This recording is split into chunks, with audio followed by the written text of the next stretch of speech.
Three, two, one. I think we're live. Fouad, Yeah. thank you so much for being here. Oh, anytime, anything for you, man. Don't worry about it. Anything you ask, I'm like, of course. Now people will think you have some sort of something to blackmail me on, but actually, now you're just a nice guy. I just don't mind. It's a little bit of an ego thing anyway. No, everyone likes to be asked questions, so Yeah. In terms of for people that don't know who you are, could you tell them a little bit more about your story and then what you're doing at ThinkSono? Right. Okay. So I'll do very quick overview. So I'm in electronic engineering by background. I'm an electronic engineer. And in 2014, I moved to America. I think it was 2014, 2015, perhaps. Anyway, so I worked in Silicon Valley for a while at SAP, and then I came back to the UK and then started a company. And I've started a company with my co-founder Sven, and together we're trying to create artificial intelligence for ultrasound.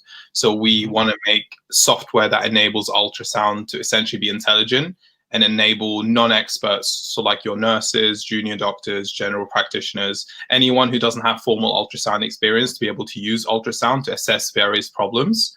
And one of the big problems which we're working on is it's a problem called deep vein thrombosis. And it's a blood clot in the leg. When this clot breaks loose, it turns into something called a pulmonary embolism, and that can kill a patient. So deep vein thrombosis is very dangerous, basically. And it's somewhat tricky to diagnose because you usually have to have an expert like a radiologist or sonographer to be able to diagnose it. But with our technology, we make it much easier because a nurse can do it in like 10 minutes. So that's the value proposition of our technology. I mean, how many people are dying from this condition? So in the US, at least 100,000. At least that's the sort of the CDC says it's around 100,000. And then you can do that number proportionally by every country. So maybe less than that in the UK because it's a smaller country, but worldwide. So I'd say across the EU, at least 500,000. I think it just depends on how you measure it, but it's a very big problem. It's the number one cause of preventable hospital death in the world. Although now that coronavirus is starting up to tick up, although weirdly enough, DVT is also related to the coronavirus because really? How so? Yeah, ICU patients are very high risk of DVT in particular because DVT occurs in ICU frequently due to the patient is not mobile and that increases your risk. Plus the comorbidities of the patient. So they're old as well, and old people have also high likelihood of DVT. And my understanding as well is that the virus, on top of all of this, also has certain mechanisms which increases the likelihood of DVT as well, like independently of these things.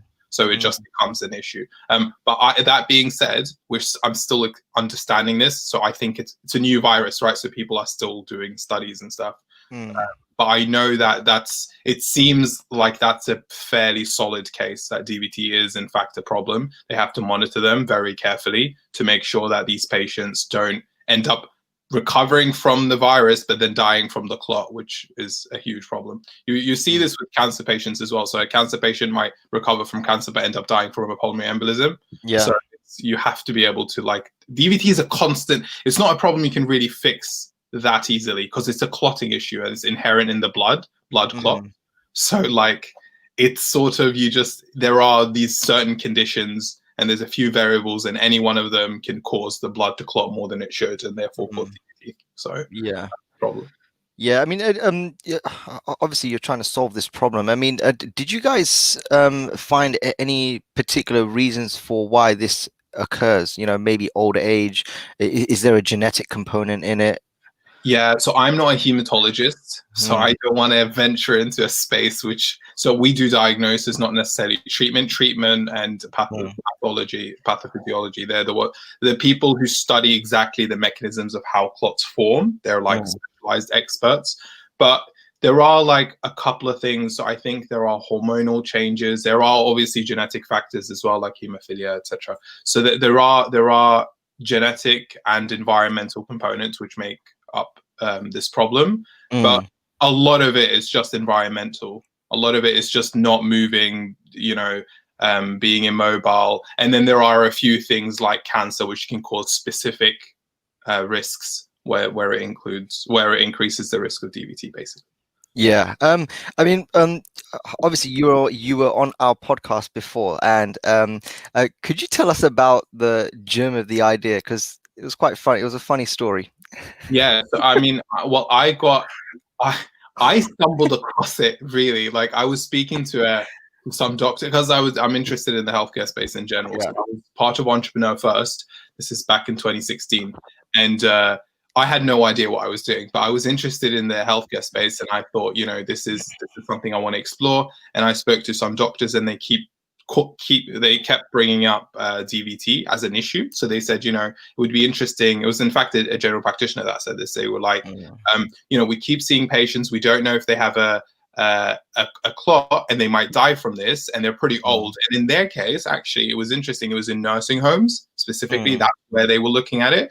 And of course, I ignored it. I was like, what is this DVT? I'm not sure. Like, you know, it doesn't sound, I didn't know much about it. So I ignored it a couple of times until it kept coming up in my research. And so I started exploring it. And then I started watching like an ultrasound DVT, like how to diagnose it, basically like a video. And I was like, this is interesting. And then my co-founder came behind me, and at EF, so there's like an office and people sort of walk around and chat to each other. So he saw that I was looking at this weird ultrasound video, and he said, you know, what is this and what are you doing? And I was like, this medical problem looks solvable, but like I think you need some engineering to do it, basically. And I thought I might have the skill set, or at least part of the skill set. And I was like, do you want to like help me out? And he was like, yeah, sure. But well, in fact, I think he's the one that asked me to join to try to work on it. And I dismissed him because I thought, this young guy, like, what does he know? He's just some super like arrogant, like just dismissive. I was already, basically, at the time, I'd already tried to work with a few people and it failed. And so I wasn't very keen on like trying to work with anyone else, actually. And I remember I even spoke to Alice from Entrepreneur First, one of the co-founders, and I said, you know, Alice, I don't really want to work with anyone. And she's like, you will probably end up working with someone. But anyway, so I gave him a few papers to read, and I said, you know, if you can read these papers, then come back to me once you read them. And he read all of the papers, so he was very quick. I thought he was super fast at figuring out, like, in this space he had zero. I mean, I didn't have that much understanding either, but like it really wasn't his niche at all. And so he grasped the concept so quickly that I thought, actually, this is quite an interesting person. And that's sort of how we ended up forming the company. And then we did lots of crazy stuff where we tried to solve it with lasers, and that failed. And then we went, like, we just, you know, we started emailing quantum physics professors to figure this stuff out. And that didn't work until we thought, you know, it's a software solution. And then it sort of stumbled our way through the problem until we have the current solution. Yeah. Who talked you out the laser idea? Unfortunately, so it was my idea, and it was I was the CTO, if you can imagine. He was the CEO, but I mean, it doesn't labels in our companies really aren't important. But by the time I was running the tech, because I did some tiny bit of quantum physics stuff, like background into lasers in my degree, so I did have some like very basic understanding of lasers. And I thought if you shine laser light, you can get reflectance. So the blood absorbs light at a particular wavelength, and I thought maybe we can use that to our advantage. So it's not a bad idea. And I went all the way to like a laser company, and I thought we should purchase like a small laser to test this out. And I told them the concept, and I think, I don't know, it was in some other city in the UK. And we sat there, and the guy just showed me a laser, and he tried to like scan his like hand, and he was like, look, you don't get any laser back. Like, it's not going to work. But he was like, it's a good shot. He was like, it's a good idea, but physically it's not going to work. It's just the basically, it will just, you're not going to get any data back from the laser. And I was like, okay, well, that sucks. And we almost gave up. I was like, well, I guess it's not a solvable problem. Let's shut this company down. I mean, we'd only known each other for like a month or two. It was like super early. But then we almost gave up. But I was really sad because I was excited to work with him, and I thought it's a big problem. And then we sort of gave it another shot after we took a little pause, like a few days, I think. We gave it another shot, and we looked at the problem again with fresh eyes and said, okay, what do they do now? And we looked again at videos of ultrasound. We said, okay, well, they're using ultrasound. That seems to work to diagnose this condition. But what if we make it really easy to use ultrasound? And that's sort of how the concept came. And then we ended up talking to like big professors who are super big experts in this space, and they confirmed that our approach is, they at the time were thinking it's nearly impossible, but good luck.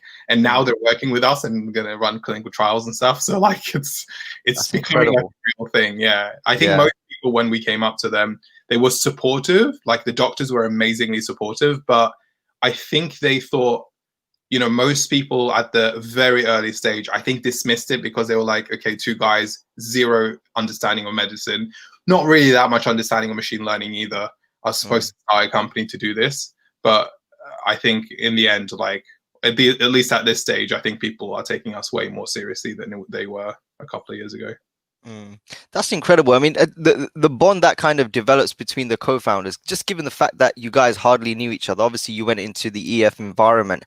Yeah. I mean, what have you learned about, you know, your relationship with your co-founder, and what have you learned about, you know, because you guys didn't know each other. You know, you guys started out fresh. I mean, were there any things that you guys had to work on? Did you have to go to relationship counseling? Man, I had to give my co-founder medals. I dealt with so much just shit from me, basically. But he's a real basic. Honestly, it's like marriage. It's super luck. I think so much is just pure luck. Like his personality and mine happen to be complementary. So we're not the same. Like we're very, very different people.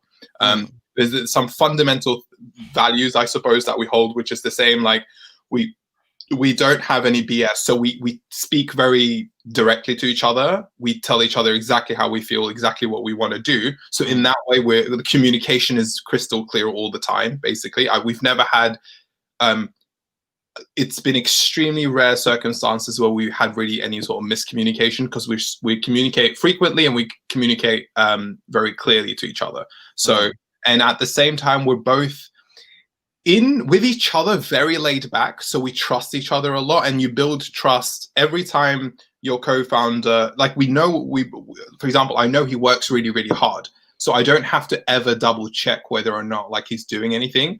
And his ego is very low. Like he doesn't have very high ego either. So it means it's very easy to deal with as a person. And I would like to think, I think my ego is slightly higher than his, but he's still like is able to deal with it in a very good way.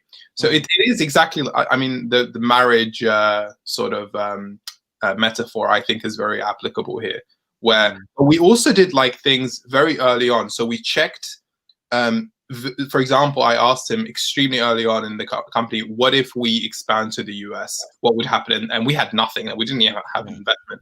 But I wanted to see like, would he move?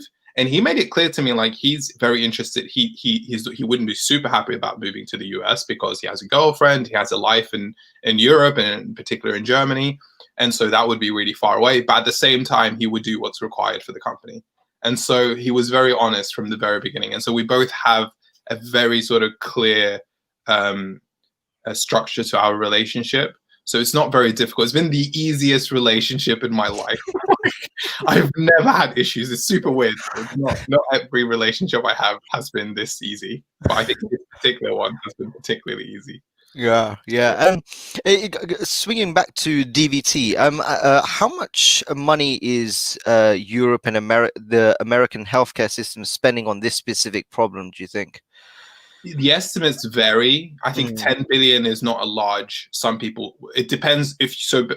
The thing is, if you count only DVT, not when it turns into a pulmonary embolism, you're looking at maybe 10 billion, but it can go up to 20, 30 billion. It just depends on how you measure it, but you're looking at tens of billions. Yeah.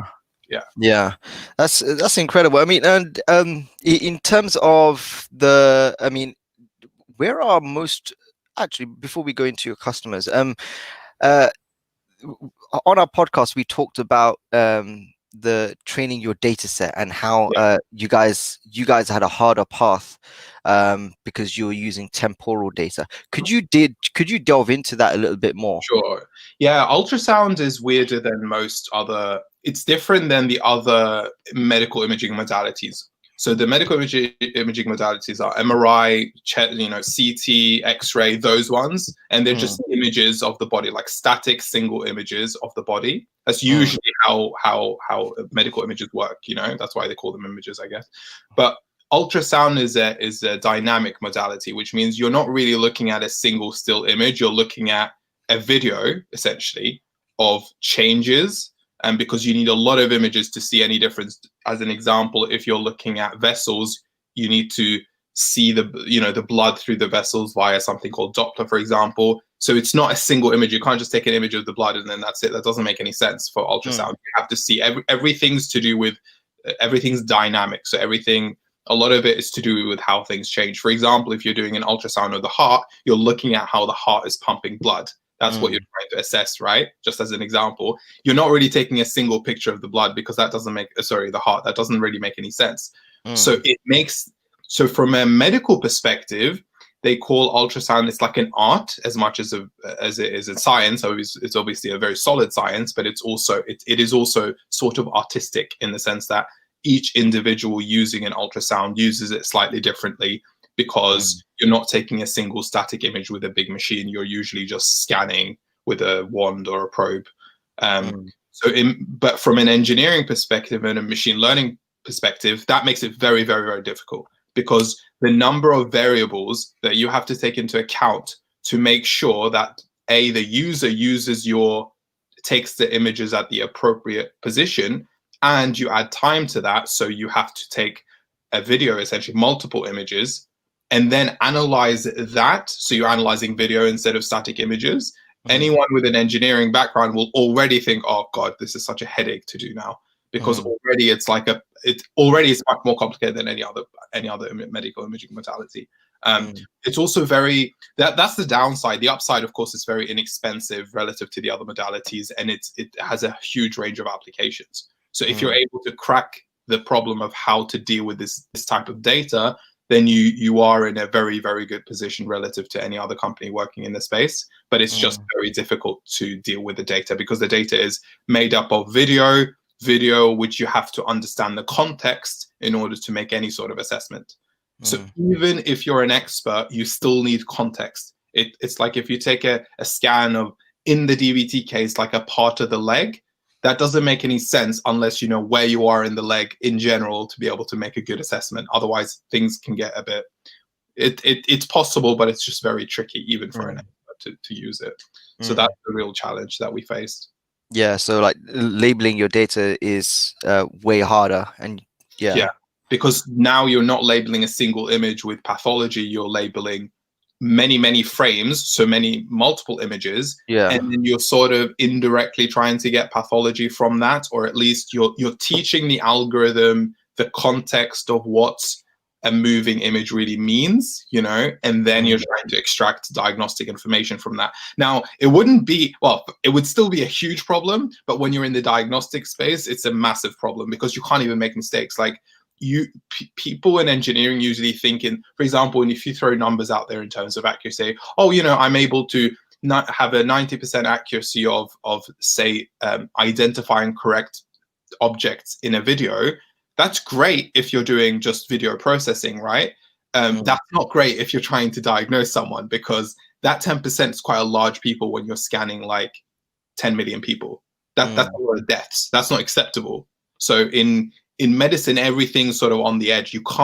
Every percent means in practice, someone might die, at least in our case, at least in the DVT case, or there might be some harm. So the risk in medicine instantly, not only do you have a huge technical challenge, which is in and of itself, there's so much to deal with, just to make it work in general, but then you put it into the medical space, and then you can't even make any you can't even really have any problems with your tech anyway. So it has to be robust at the same time. So it makes the challenge pretty extreme, I would say, at least from my perspective as an engineer. That's incredible. In terms of your business model and how you guys make money, could you shine more light on your business model and who your ideal customers are? Yeah, so our customers are those that scan DVT patients. So that's your hospitals, clinics, nursing homes, maybe even airports. We're still exploring that. It depends on the airports. Airports also Really? reach out to me and do, yeah, because long distance flights, Okay. there is some evidence, although I would be a little bit skeptical about this actually, but there is some evidence that suggests that the DVT on long-term flights is an issue. At least Yeah. if my dad had a problem with his leg and it was swollen and he took a long distance flight, I would definitely want him to get checked out. Like there's no way I would, even if it's, I mean, even if it's negative, it's fine. It's like, it's just, you avoid risk.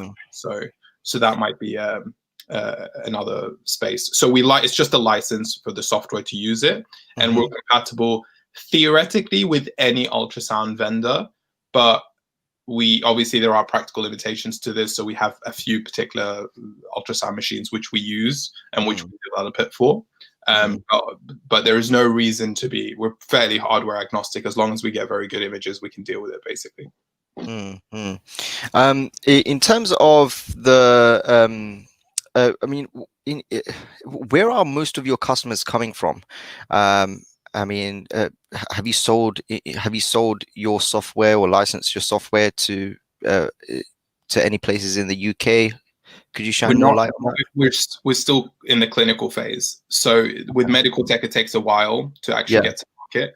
And we're pretty young. So we're 4 years old. In the normal tech world, oh my God, that's like really old. In the medical world, you're a baby. Like you're still starting out. Yeah. Not like old at all in our space. So we're still doing, so we've got funding, etc. now actually to do clinical trials, to then show the safety, as I was discussing how important that is, that the software can actually be used, and then we'll do sales. And then, you know, we've already done a lot of work from the commercial side anyway, so we have a fairly decent idea already on how the sales is going to happen. It is a new space. Like AI ultrasound is very new. There's maybe a half a dozen companies in the world, and in my opinion, only a few of them are actually good. So limits the number of people selling this stuff. It's very, very small. So like, in some sense, there is business model innovation in this space as well. So people are figuring out how to commercialize this, not just from the sort of the business side. The hospitals are trying to find different ways to pay for services, and then you have governments and insurance companies who also, by the way, are looking at different ways to pay for medical services, because as everyone knows, healthcare is so expensive that there has to be more value for your money, basically. Like a lot of people are having this issue where they pay a lot of money, at least governments have this issue where they pay a lot of money and they don't necessarily see a return on their investment, right? And we, again, happen to be in that sweet spot where we can clearly show what's called good patient outcomes. So when our technology is used, in my opinion, at least what we want to show is that that's actually improving the patient experience. This is either improving the time to diagnosis, or you diagnose more, etc., for the same price. That's the ideal thing you want to do. You have to have some metric by which you're improving the current standard. A lot of the previous healthcare world and how it's been running up to now is just you do a service, you just get paid for that service, and that's it. So if you're an X-ray company, you're selling X-ray machines, you don't have to prove anything to the hospital. You just say, hey, you want to do more X-rays, here's an X-ray machine, do more X-rays. But that doesn't mean that the hospital should do more X-rays, or that it's good for patients. X-rays also have radiation. That's not good. You see what I mean? Like, it's not that important in medicine. So you have to be careful about just doing a service for the sake of it. There is such a thing as overdiagnosis, for example. So you have to worry about all of these things, which doesn't really exist in other industries. You know, if you're Facebook, you just want more users. That's it. It doesn't matter what happens to the world. Just more users.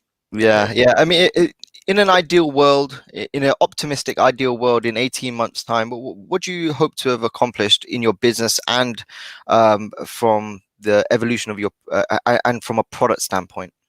Okay, so the thing we're hyper focused on is our clinical studies. Ideally, in 18 months, we would have at least finished one of them, and we would have very good, very high sensitivity and specificity, which is the measure by which we get.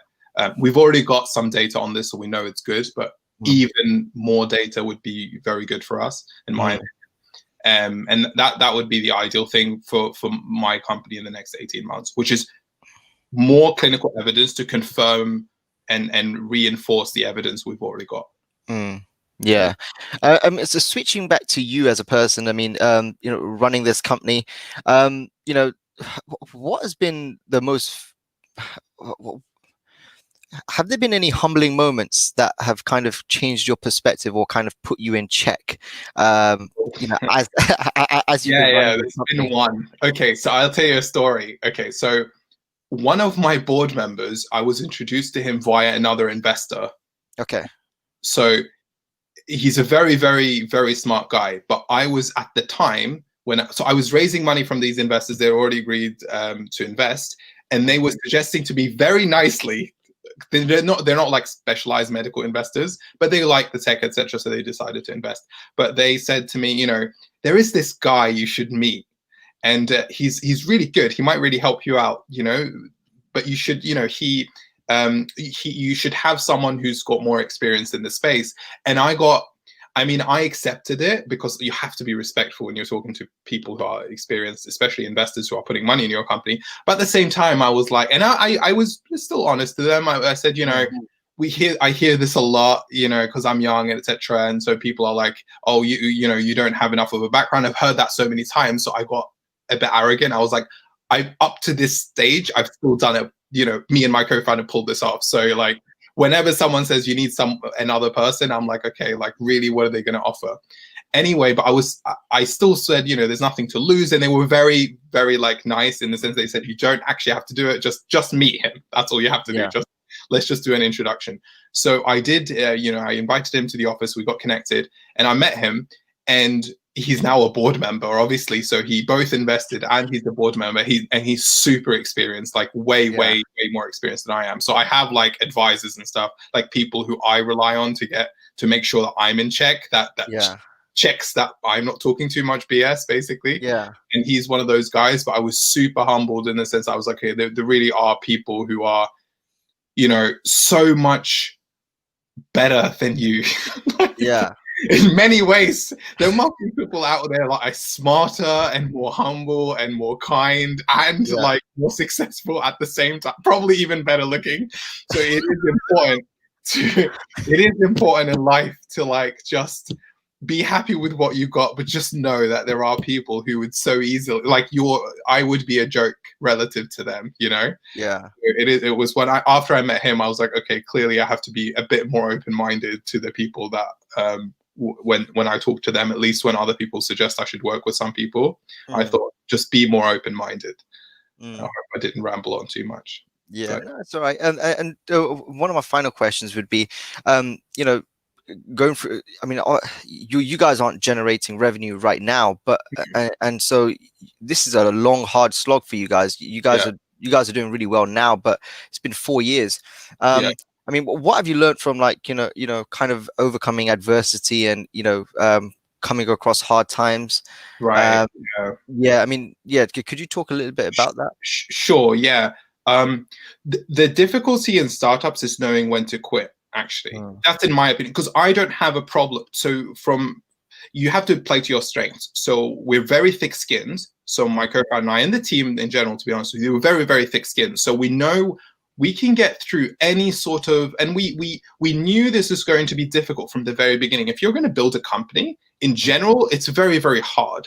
So like from the get-go, just accept the fact that it's going to be difficult. Don't be like shocked when things don't go well. And things didn't go well for a long time. And there was going to be other problems in the future where things aren't going to go well. So like it's sort of accepted. That wasn't what I struggled with.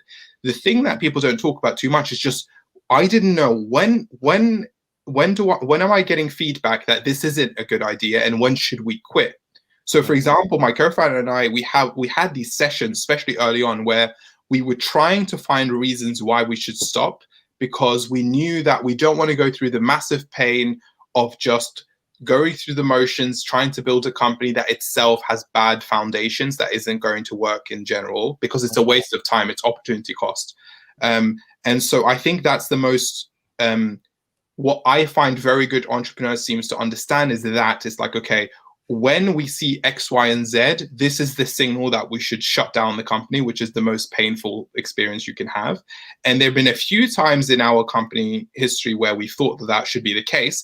And it was never based on what other people said. So it was never like, oh, this investor decided not to invest, or, oh, this, this customer doesn't like it, etc. It was never that. It was more internally, my confidence or my co-founder's confidence at being able to pull this off, to build this technology, because we were quite confident about the market, etc., that's actually valuable and it will work, and the technology it's possible to build it in the first place. That's the thing that sort of shook our confidence a few times during the company, but then we found a technical solution around them, and then we were fine.